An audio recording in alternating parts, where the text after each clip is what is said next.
我哋可以行快少少。已經行咗去500米度，去咗個廁所啦。行翻轉頭，落翻去頭先嗰啲屋度，嗰啲可以入去入邊嘅橫街雜巷睇樹啊。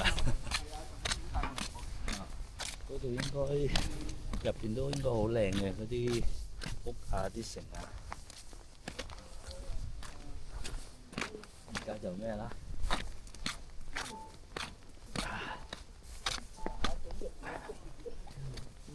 你可以睇下下邊嘅景色。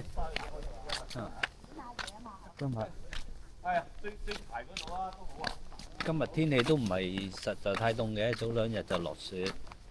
而家咧就都係3度到啦，都唔係太凍咯。手腳啊、面啊會有啲赤凍咁咯，但係都 OK 嘅，唔係太接受到啦。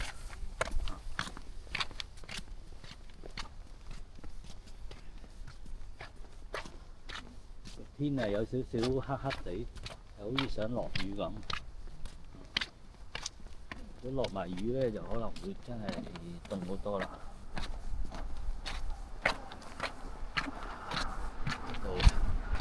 前2日落嘅雨，啲屋嘅屋頂全部白晒啦。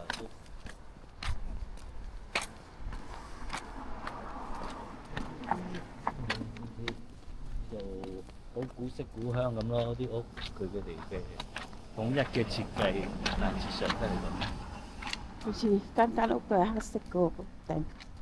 係啊，黑色佢代表咗呢啲屋咧就係私人嘅，係佢買咗笪地自己起埋嘅，但係佢有個規定就係佢哋起嘅咧都係同一款差唔多嘅設計咁嘅，佢令到變咗覺得呢個真係一個好完整嘅一個村落咁，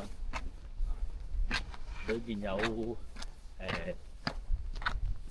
租啲韓服俾人去着住影相嘅都有啊，鋪頭啊賣嘢又有啦，咖啡店又有啊嗰啲咁咯，同埋都有啲係做呢個旅館嘅，俾啲遊客嚟咁啊住1日，感受下呢個真係古色古香嘅旅店啦。